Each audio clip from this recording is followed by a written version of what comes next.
இப்போ நேரடியாக கொடுக்கறத விட எல்லாருமே இன்ஸ்டாகிராம், ஃபேஸ்புக், யூடியூப் அந்த மாதிரி போய்கிட்டு இருக்காங்க. நம்ம வீட்டில் ஏன் நம்மளை பயன்படுத்த வேண்டாம் அப்படின்னு சொல்கிறாங்கன்னா, ஒரு சேஃப் கிடையாது.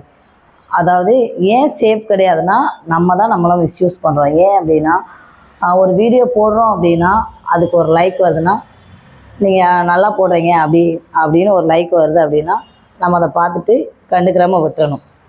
ஏன் அப்படி விட சொல்கிறேன் அப்படின்னா, நீங்கள் திரும்ப அதுக்கு ஒரு ஹார்ட் போட்டீங்க அப்படின்னா திரும்ப அவன் நமக்கு ஹார்ட் போடுவான்.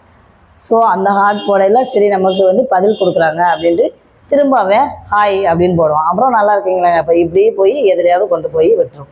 ஸோ அவன் யாருன்னே தெரியாது. ஆனால் நமக்காக அவன் ஒரு பெரிய பிரச்சனை க்ரியேட் பண்ணிகிட்டு இருப்பான். ஆனால் நமக்கே தெரியாது. அந்த ஒரு விஷயத்துக்காக தான் நம்ம சேஃப் கிடையாது. எவ்வளோக்கு எவ்வளோ சோசியல் மீடியாவில் உங்களுக்கு நல்லது இருக்கோ அவ்வளோக்கு அவ்வளோ 100% நல்லது அப்படின்னா 200% கெட்டது நிறைய இருக்குது.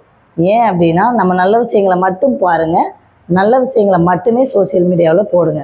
நீங்கள் போடுற விஷயத்துக்கு ரிப்ளை வருதா, நல்லா இருக்குது அப்படின்னாங்கன்னா பார்த்துட்டு சிரிச்சுட்டு விட்டுருங்க, அவ்வளோதான். ஹாய் சொன்னாங்களா, அதை பார்த்தீங்களா, பார்த்துட்டு விட்டுருங்க. திருப்பி அவங்களுக்கு பதில் கொடுக்குறதோ அதாவது எல்லாருக்கும் பதில் கொடுக்கக்கூடாதுன்னு இல்லை, நமக்கு தெரிஞ்சவங்க போட்டால் நீங்கள் பதில் தனிப்பட்ட முறையில் கொடுக்கலாம், சோசியல் மீடியாவில் கொடுக்க வேண்டாம். இதனால தான் நம்ம வீட்டில் சேஃப் கிடையாது, எங்கள் வீட்டில் இன்ஸ்டாகிராம் பயன்படுத்தக்கூடாது அப்படின்னு சொல்கிறாங்க. என்னையுமே அப்படி சொல்லியிருக்காங்க. நானும் ஒரு கட்டத்தில் பயந்தேன், இன்ஸ்டாகிராம் யூஸ் பண்ணால் ஏதாவது ஆயிருமோ, யூடியூப் போட்டால் ஏதாவது ஆயிருமோ. நம்ம ஒர்க்குக்காக மட்டும்தான் பயன்படுத்தணும்னா அந்த ஒர்க்கை மட்டும் போடுங்க. ஸோ நீங்கள் டான்ஸ் ஆடி போடுறீங்கன்னா அது அது உங்கள் தனிப்பட்ட விஷயம்.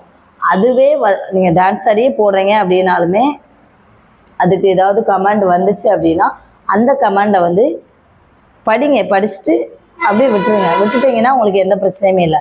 அதுக்கு நீங்கள் ரிப்ளை பண்ண தான் உங்களுக்கு பிரச்சனை பெருசாக வளர்ந்துக்கிட்டே இருக்கும். அதனால் நீங்கள் சோசியல் மீடியா யூஸ் பண்ணுங்கள். ஏன்னா ஒவ்வொரு ஒர்க்குக்குமே இப்போ சோசியல் மீடியா இல்லாமல் நம்ம எந்த ஒர்க்குமே இப்போ பண்ண முடியாது. ஓகேவா? அதனால் எல்லாருமே சோசியல் மீடியா யூஸ் பண்ணுங்கள்.